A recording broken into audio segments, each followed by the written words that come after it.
पवन सिंह का पवन सिंह के बोल बम गाना एकदम पूरा धूम मचा दिले बा, बवाल कर दिले बा। केहू सब केहू कहता कि ऐसन गाना केवल पवन सिंह ही गा सकेलन, आ पवन सिंह ही कर सकेलन और बाकी केहू के बस के बात नहीं है।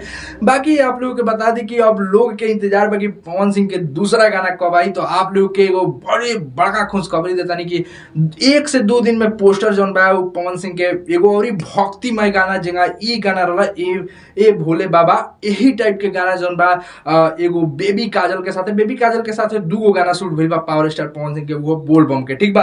तो एगो गाना के पोस्टर बा जल्दी ही आप लोगों के बीच आप लोगों के देखे के मिली। आ इहो गाना जौन बा एकदम बवाल कमाल जंगा ई गाना छाप छोड़ दिले बा। देखो जब से पवन सिंह एक्टिव भइल बनी जौन 2023 में लोकगीत जेंगा बाजल वही भक्तिमय गाना, मतलब कि ऐसा गाना सुनला के बाद लागत है कि हाँ पुरानका पवन सिंह जौन बानी वो वापस आ गई बने, ठीक बा।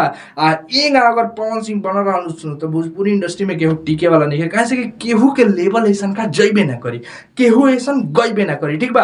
बाकी हम नहीं कहती बतिया, हम ही खाली नहीं कहत, सब लोग पूरा जवार के लोग कहता जहाँ ई गाना बाजता न पवन सिंह के हई सावन वाला गाना पूरा एकदम रोआ खड़ा हो जाता। क्या भक्तिमय गीत, विजय चौहान के तो तारीफ करे पड़ी, मतलब लिरिक्स खातिर का गाना लिखले बनन। आ ऊपर से पावर स्टार पवन सिंह के चूज कैले बड़न गाना देके और पावर स्टार पवन सिंह से गवा के गाना के अमर करा ले बड़न।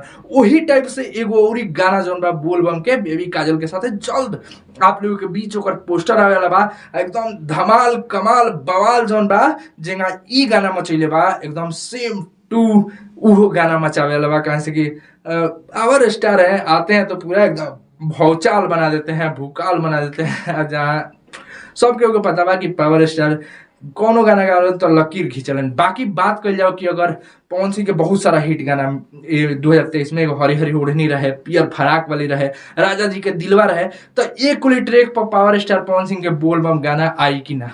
तो भैया आप सबके बता दी कि एक पर आ सकता कैसे कि पवन सिंह के बहुत बड़का हिट गाना रहे पियर फराक वाली, तो हो सकता है कि पवन सिंह के मूड बन जाओ, कैसे कि आजकल तो बनले रहता है, तो मूड बन जाओ पियर फराक वाली पर गा देस तो और एगो माने सोना पर सुहागा आ जाए, ठीक बा। बोल बम के गाना अगर पियर फराक वाली पर आ गई तो बाकी पुदीना पर जगह पुदीना सुपर हिट भई रहे तो पुदीना पर सावन के गाना आई रहे नु, तो वही पियर फराक वाली पर अगर एगो पावर स्टार पवन सिंह के सावन गाना आ जाई तो भैया सोना पर सुहागा हो जाइए, फैंस के जौन बा एकदम दिल गदगद हो जाए। बाकी दूसरा गाना के इंतजार फैंस के लोग के बढ़ी बा। आप दूसरा गाना पावर स्टार पवन सिंह जल्द ही देवे वाला बड़न, कैसे कि हमारे धुरंधर भैया तो गाना देता रहन लेकिन वो लेवल के नहीं खन कैसे कि धुरंधर भैया के गाना लोग सुनेला बहुत अच्छा लगेला, लेकिन अब धुरंधर भैया जाति वाता की ओर घुस गई बड़न तो मजा नहीं आया। लेकिन पावर स्टार पवन सिंह के मजा एकदम इहे हम तो चाहें कि पावर स्टार पवन सिंह इहे कंटिन्यूटी मेंटेन कर ले रहा।